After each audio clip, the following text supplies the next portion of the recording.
Con tan solo 14 años, Mary Hudge fue enviada a la prisión de Strangeways. Era apenas una niña, pero el sistema la trató como si fuera una criminal adulta. Imagina a una joven asustada, caminando entre muros fríos, sin entender por qué la vida la había llevado hasta un lugar tan oscuro. ¿Cómo puede una niña tan joven encontrarse en una prisión de adultos, rodeada de rejas, castigos y silencio? Para las autoridades de la época, la respuesta era sencilla y cruel. En sus informes, Mary era descrita como una muchacha de vida depravada, alguien sin esperanza de redención. Esa etiqueta la seguiría durante años, manchando cada documento oficial, cada registro, cada juicio. Pero si uno se detiene a mirar con atención los rastros que dejó su vida, se descubre una historia completamente distinta. No la de una delincuente, sino la de una víctima de su tiempo, de la pobreza, de las circunstancias y de un sistema que nunca le dio una oportunidad real. Si te interesa conocer historias sorprendentes de la vida real como la de Mary, suscríbete al canal y activa la campana para no perderte ninguna de nuestras investigaciones. Toda historia tiene un comienzo. En el caso de Mary Hudge, ese comienzo está marcado por una fecha, el 7 de abril de 1858. Ese día, en Upper Russell Street, Walsall, una pequeña ciudad en el corazón industrial de Staffordshire, nació una niña que jamás imaginó el destino que la esperaba. Su padre, Patrick Hudge, era minero, un hombre acostumbrado al trabajo duro, al polvo y a la oscuridad de las minas. Su madre, Ann Hudge, nacida Lily, era una mujer sencilla, sin educación formal. En su certificado de nacimiento hay un detalle que parece insignificante, pero que lo dice todo. Junto al nombre de su madre no hay una firma, sino una simple X. Esa pequeña marca revela una realidad común entre las mujeres de su clase, el analfabetismo. Ann no sabía escribir su propio nombre, y con ese símbolo comenzó a trazarse el destino de su hija. La historia de Mary nace entre el ruido de las fábricas, el humo del carbón y las estrechas calles de una Inglaterra que crecía a costa del sufrimiento de los pobres. Era un tiempo de migraciones, de familias enteras buscando trabajo donde pudieran hallarlo, de oportunidades tan escasas que parecían milagros. En medio de ese mundo, la familia Hudge intentaba sobrevivir, moviéndose de un lugar a otro en busca de algo mejor. Poco más de una década después, los documentos vuelven a mencionarla. Es 1871, y el censo de ese año muestra un retrato desgarrador de la vida de los Hudge. La familia ya no vivía en Walsall, sino en el corazón de las alfarerías de Staffordshire, en un lugar llamado Boston Square, Hanley. Allí, un enumerador del censo registró a los habitantes de una pensión diminuta y abarrotada. En una sola vivienda se amontonaban 14 personas, los Hudge, otra familia irlandesa llamada Carl, y varios niños que apenas podían moverse entre los pocos metros de espacio. El padre, Patrick, seguía trabajando como minero, y su esposa se encargaba del hogar. Pero entre todos los nombres, hay uno que destaca, el de Mary, de solo 12 años. En el registro, su ocupación no figura como estudiante, como la de sus hermanos menores, sino como alfarera a tiempo parcial. A los 12 años, Mary ya trabajaba en una fábrica de cerámica. Su infancia se dividía en dos mitades, una mitad para la escuela, obligatoria por ley, y la otra mitad para el trabajo.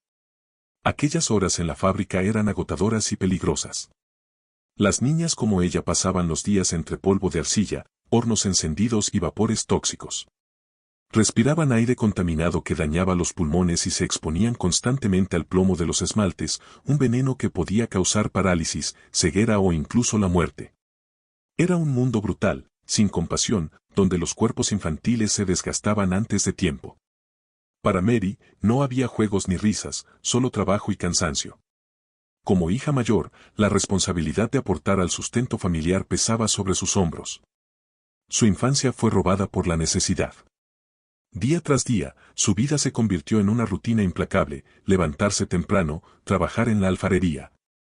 Asistir a clases por obligación y volver a casa exhausta a una habitación que compartía con más de una decena de personas.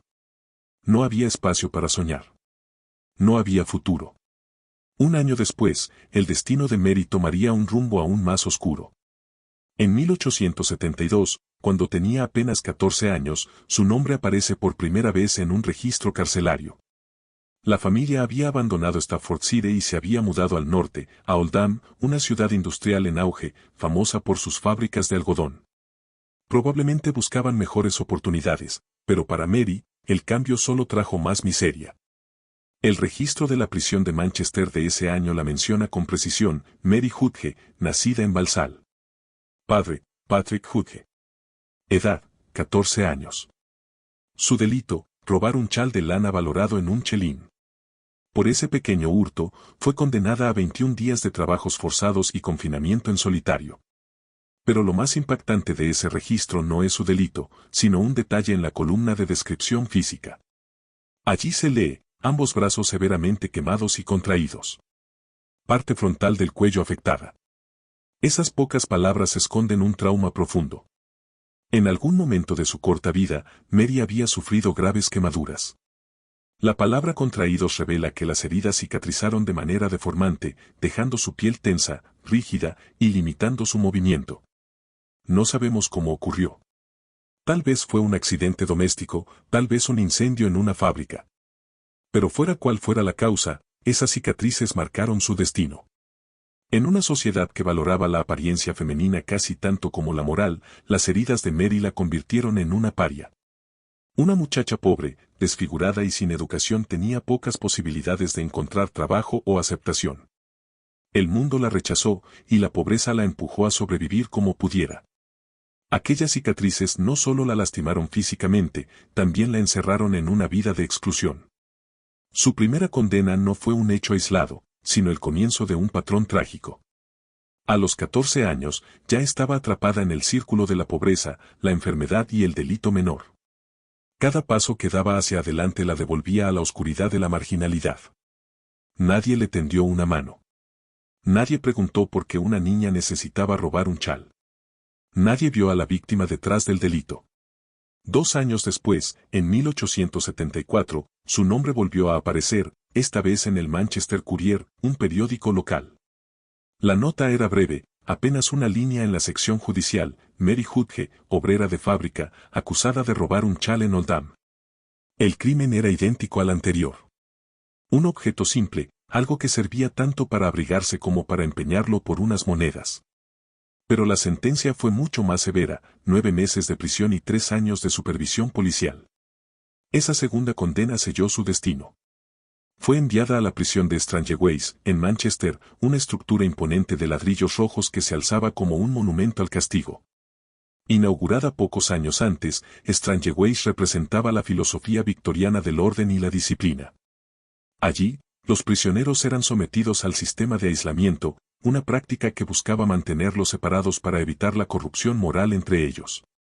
Pasaban las horas en silencio, encerrados en celdas individuales, realizando trabajos repetitivos y mecánicos. Era una rutina de obediencia y soledad. Para una adolescente de 16 años, aquel lugar debía sentirse como el fin del mundo. Los días se confundían entre la oscuridad, el silencio y la desesperanza. Las paredes frías se convertían en su única compañía. Cada paso, cada palabra, cada mirada estaba controlada. La prisión no solo castigaba el cuerpo, sino que también quebraba la mente. Además, su sentencia incluía algo mucho más cruel: 3 años de supervisión policial después de salir. Según la Ley de Criminales Habituales de 1869, las autoridades podían vigilar a quienes consideraran reincidentes. Mary fue etiquetada oficialmente como criminal habitual. A partir de entonces, debía reportarse regularmente ante la policía. Su vida quedaba bajo observación constante. Cualquier paso en falso podía devolverla a prisión. Aquello no era libertad, era una condena perpetua. A los 16 años, Mary ya no era una niña anónima. Era un nombre en los registros del Estado, una persona fichada, marcada por las cicatrices del fuego y por las del sistema. Era el rostro de una sociedad que castigaba la miseria en lugar de aliviarla. Así terminan los primeros años de la vida de Mary Hudge, una infancia arrebatada por el trabajo, una juventud quebrada por la pobreza y una marca imborrable en la historia de las injusticias victorianas. Lo que vino después, sin embargo, no sería una redención inmediata. Su vida seguiría hundiéndose, paso a paso, en una espiral de sufrimiento que parecía no tener fin. 2 años después de aquella segunda condena, el nombre de Mary volvió a resonar en los periódicos. Era agosto de 1876 y el Manchester Times relataba otro episodio doloroso en la vida de esta joven. Mary Hudge, 18 años, obrera de fábrica, acusada de robar una camisa en Oldham. Otra vez, el mismo patrón. La misma historia repetida, pero con una dureza que aumentaba cada vez más. No robaba joyas ni dinero, sino ropa, prendas simples, esenciales para el día a día. Esa elección decía mucho. No era codicia, era necesidad. Robaba lo que necesitaba para sobrevivir. Y, sin embargo, la justicia victoriana la trataba como si fuera una amenaza peligrosa. El castigo fue nuevamente severo. La enviaron otra vez a Strangeways, esa prisión que ya se había convertido en su segundo hogar, o más bien, en su infierno personal. Strangeways no era un lugar pensado para la redención. Era un experimento social diseñado para moldear a los delincuentes a través del aislamiento, la humillación y la rutina. Los días allí eran todos iguales. Las rejas se cerraban con un sonido metálico que resonaba como una sentencia. Mary pasaba las horas tejiendo, remendando o limpiando, todo en silencio absoluto. Las conversaciones estaban prohibidas. Incluso durante los paseos diarios en el patio, las prisioneras caminaban en círculos, separadas, con la mirada fija al frente. El castigo físico no siempre era visible, pero el psicológico era constante.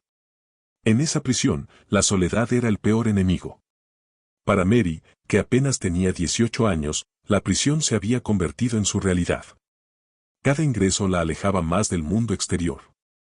Cada condena la hundía un poco más en el estigma. ¿Cómo podía reintegrarse alguien a la sociedad cuando el propio Estado la había declarado irrecuperable? Los informes oficiales la describían como difícil, desobediente, de temperamento fuerte. Pero detrás de esas palabras había una joven marcada por el dolor, que probablemente solo sabía defenderse con lo único que tenía, su voz, su actitud, su resistencia.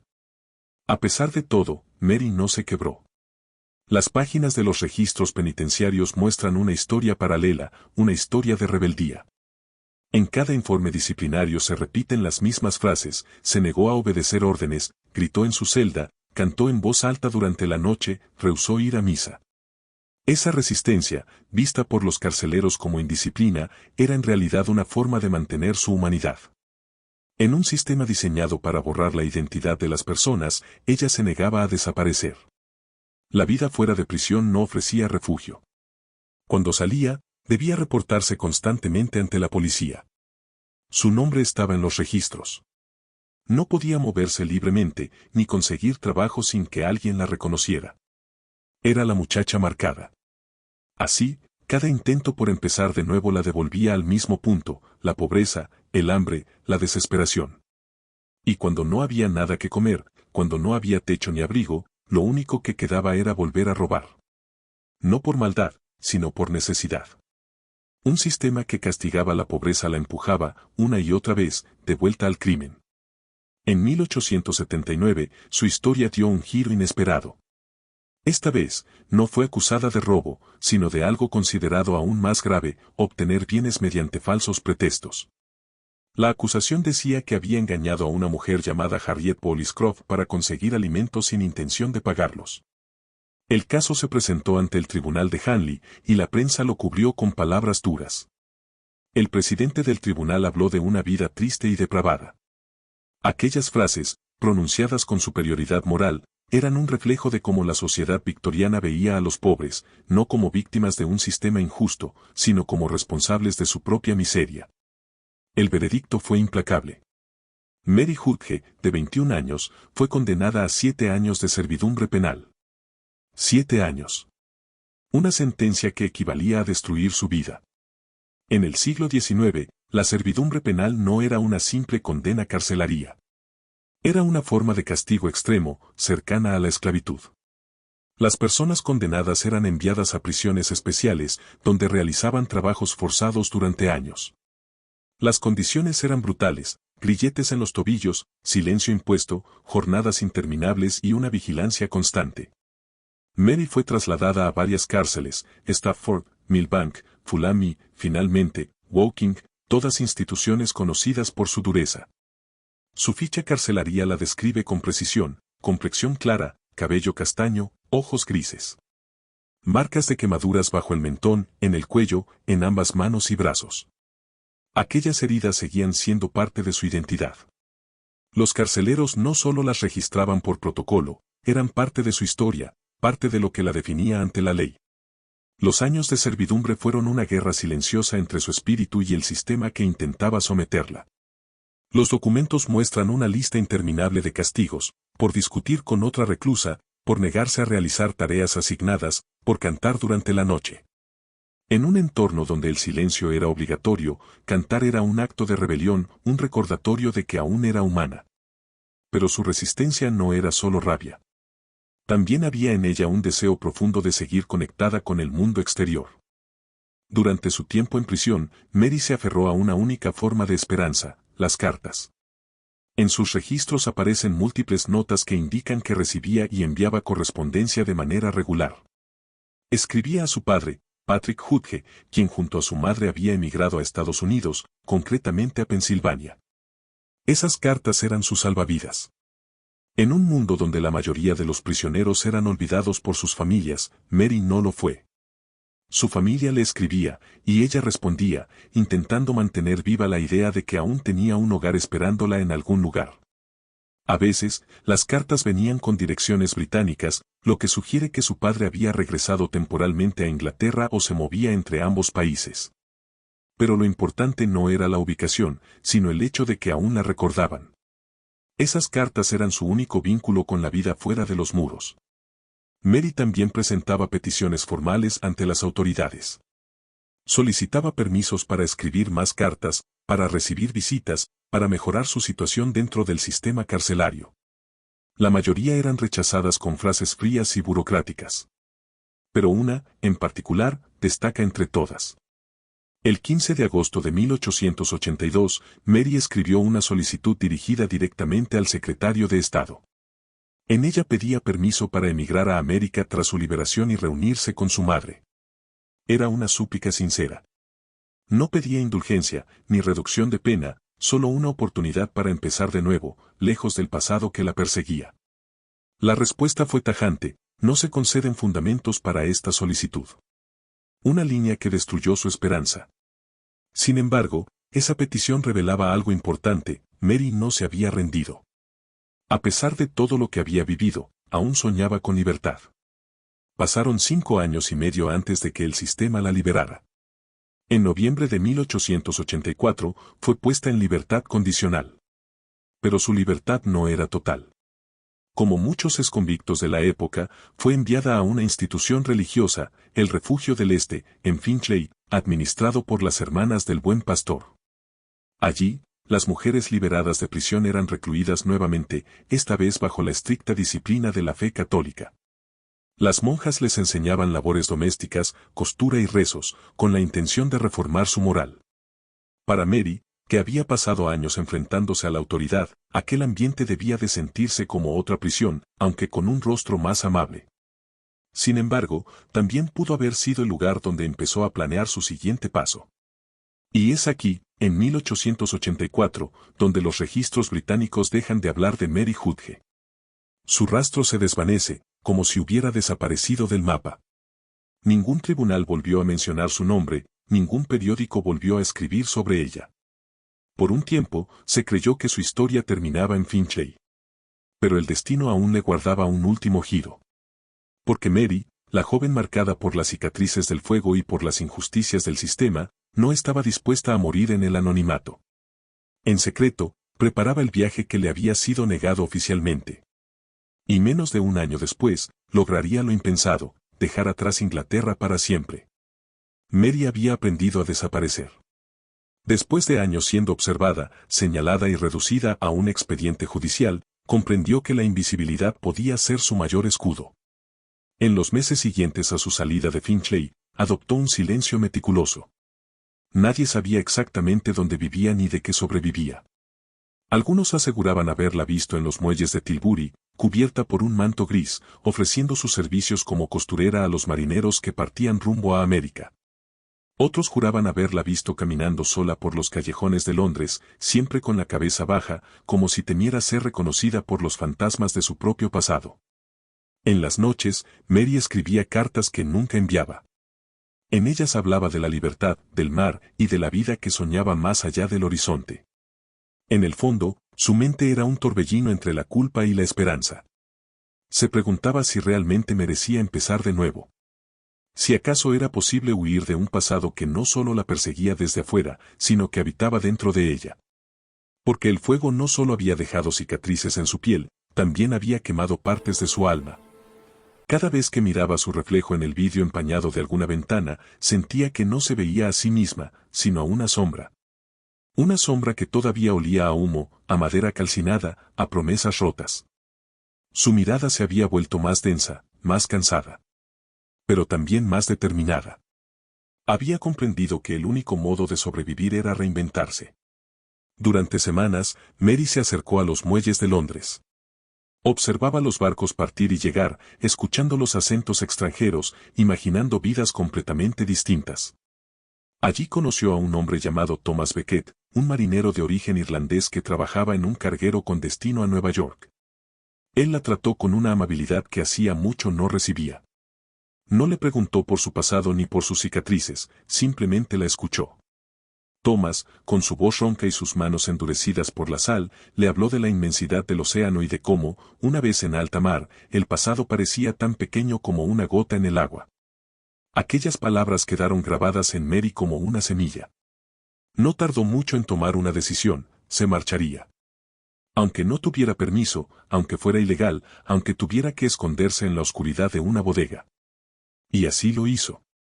Una noche lluviosa de marzo, Mary subió a bordo de un barco mercante con destino a América. Nadie la vio entrar. Nadie la vio esconderse entre los barriles de harina y las cajas de mercancías. Durante días, soportó el frío, el hambre y el mareo, rezando para no ser descubierta. En las horas más largas de la travesía, pensaba en lo que dejaba atrás, un país que nunca la comprendió, una justicia que la condenó por existir, una sociedad que la señaló sin escuchar su historia. Pero el mar también era un espejo. En el silencio nocturno de las olas, Mary empezó a enfrentarse a sus propios demonios. Recordaba la noche del incendio como si aún ardiera frente a ella. El calor, los gritos, el humo espeso, y la culpa. Porque aunque nadie lo sabía, había algo que Mary jamás confesó, ella había estado en el lugar del incendio esa noche. No como víctima, sino como testigo silenciosa de algo que salió terriblemente mal. El fuego no había comenzado por accidente. Alguien lo había provocado. Y Mary lo sabía. Pero por miedo, por desesperación o por amor, nunca dijo quién fue. Aquella decisión la atormentaba cada noche. Había huido de Inglaterra, pero no de su conciencia. Una madrugada, mientras el barco se balanceaba en mitad de una tormenta, Mary sintió por primera vez el verdadero peso del silencio. Escuchaba los truenos como si fueran los latidos de su propio remordimiento. Se abrazó a sí misma, intentando calmar el temblor de sus manos. Entonces recordó la voz de su madre, antes del incendio: el fuego puede destruir, pero también puede purificar. Esa frase, que en su infancia había parecido un simple consuelo, cobró un nuevo sentido. Tal vez todo lo que había vivido era una forma cruel de purificación. Cuando finalmente el barco llegó a la costa americana, Mary salió de su escondite. Tenía el cuerpo débil, los labios resecos y los ojos hinchados. Pero estaba viva. Y eso, para ella, ya era una forma de victoria. Desembarcó con una identidad falsa, adoptando el nombre de Margaret Jones. En un país nuevo, nadie la miraba con los prejuicios que la perseguían en Inglaterra. Por primera vez en su vida, sintió que podía respirar sin esconderse. Se instaló en Nueva York, en una pensión de mujeres trabajadoras, donde consiguió empleo como costurera. Durante meses, su vida se volvió una rutina silenciosa. Iba al trabajo, regresaba al atardecer y escribía en un cuaderno que guardaba bajo el colchón. En esas páginas narraba no lo que había vivido, sino lo que deseaba creer, que era otra persona. Que su historia había empezado de nuevo. Pero el pasado tiene una manera extraña de encontrar a quienes intentan olvidarlo. Un día, mientras caminaba por el puerto, vio a Thomas Becket otra vez. Él la reconoció al instante, a pesar del nuevo nombre y del cabello más corto. Se acercó, sorprendido, y en sus ojos se mezclaron la alegría y la confusión. Mary no sabía si correr o abrazarlo. Thomas le dijo que había oído rumores sobre una mujer desaparecida de Inglaterra, una tal Mary Hudge, que algunos creían muerta. El corazón de Mary latió con fuerza. A veces, los muertos solo cambian de piel, respondió con una media sonrisa. Thomas no insistió más. Tal vez entendió que había cosas que era mejor no saber. Desde ese día, comenzaron a verse con frecuencia. Pero cuanto más se acercaban, más crecía en Mary el temor de que su secreto la alcanzara una vez más. Las noches comenzaron a llenarse de pesadillas. Soñaba con el fuego, con el humo, con las manos extendidas de alguien que pedía ayuda y a quien ella no había podido, o no había querido, salvar. En esos sueños, la voz del pasado la llamaba por su verdadero nombre, recordándole que la redención nunca es gratuita. Fue entonces cuando Mary comenzó a escribir su historia completa, sin ocultar nada. No para publicarla, sino para liberarse. Escribía con furia, con lágrimas, con una mezcla de vergüenza y valentía. Cada palabra era un enfrentamiento con su pasado. Y mientras más escribía, más entendía que su vida había sido moldeada por decisiones tomadas en momentos de miedo. Una noche, mientras terminaba de escribir una de las últimas páginas, escuchó un golpe en la puerta. Era Thomas. Su rostro estaba pálido, sus manos temblaban. Traía un periódico inglés. En la portada, una noticia: reabren el caso del incendio de Finchley, nuevos testigos apuntan a encubrimiento. Mary sintió que el suelo se desvanecía bajo sus pies. El pasado, una vez más, había cruzado el océano para alcanzarla. Mary se quedó inmóvil frente al periódico. Las letras parecían arder como brasas vivas ante sus ojos. Durante un instante, creyó que todo el viaje, la huida, las noches sin dormir, habían sido inútiles. El pasado no era una sombra que se alejaba con la distancia, era un eco que persistía, una deuda que ni el océano podía borrar. Thomas la observaba en silencio, esperando una explicación que nunca llegó. Ella apenas murmuró: es el fuego, nunca se apaga. Durante los días siguientes, Mary vivió en un estado de inquietud constante. Cada ruido en el pasillo, cada golpe de viento en la ventana, le parecía una señal de que alguien venía por ella. No dormía, apenas comía. Su mente oscilaba entre el presente tangible y los recuerdos que la arrastraban al incendio. Veía las llamas, las escuchaba, las sentía morder su piel. Recordaba la figura de un hombre dentro de la casa ardiendo. Aquel que había encendido la mecha, el verdadero culpable. Pero ella había guardado su secreto, y por eso, el fuego también era suyo. Thomas intentó ayudarla, pero Mary ya no pertenecía del todo a ese mundo. Su cuerpo estaba en Nueva York, pero su mente seguía atrapada en Finchley. Finalmente, una noche, le confesó toda la verdad. Le habló del hombre que amó, del incendio, de cómo lo protegió por miedo y por lealtad. Le dijo que había callado porque, en el fondo, creía que ambos merecían pagar el precio. Thomas la escuchó con una mezcla de horror y compasión. Cuando terminó, solo dijo: no puedes seguir huyendo de algo que ya te alcanzó. Aquella frase se quedó suspendida en el aire como un juicio. Y Mary comprendió que no podía seguir viviendo bajo otro nombre, fingiendo ser alguien más. A la mañana siguiente, sin despedirse, tomó su cuaderno y caminó hacia el puerto. El amanecer se filtraba entre la niebla, pintando el cielo de tonos grises y dorados. Los barcos reposaban tranquilos, como si el mar guardara silencio en respeto por su decisión.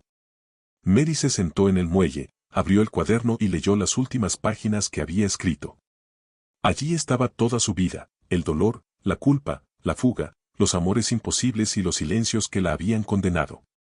Con manos temblorosas, arrancó la última hoja y escribió una sola frase: el fuego no me destruyó. Solo me mostró quién era. Luego cerró el cuaderno y lo dejó sobre una caja de madera, al borde del agua, como una confesión que el océano debía guardar. Nadie la vio después de esa mañana. Algunos dijeron que se embarcó rumbo a Canadá. Otros afirmaron que se arrojó al mar, buscando en las profundidades la paz que la tierra le negó. Thomas esperó noticias durante semanas, pero lo único que encontró fue el cuaderno, hallado días después por un pescador.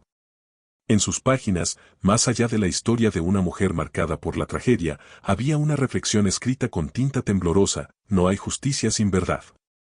Y no hay verdad sin sacrificio. Los años pasaron, y el caso de Mary Hudge se convirtió en una nota de pie en los archivos judiciales británicos.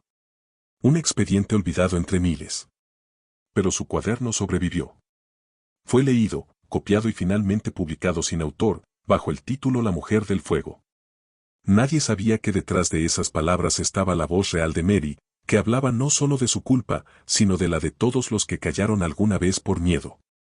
Con el tiempo, su historia se volvió leyenda. Algunos decían que su espíritu aún vagaba cerca de los muelles, observando los barcos partir, buscando a los que cargaban secretos tan pesados como los suyos. Otros, más románticos, creían que había alcanzado la paz, convertida en una llama que brillaba entre las brumas del amanecer.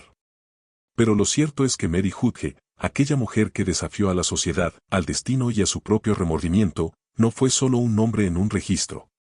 Fue el reflejo de una época donde la verdad se pagaba con la vida. Y en su silencio final, dejó una enseñanza que aún resuena: a veces, para ser libre, hay que arder por completo. El mar la guardó en su memoria, y el fuego, finalmente, se apagó. Si quieres descubrir otra historia impactante que te dejará sin palabras, haz clic en el video que aparece en pantalla y acompáñanos en esta nueva investigación.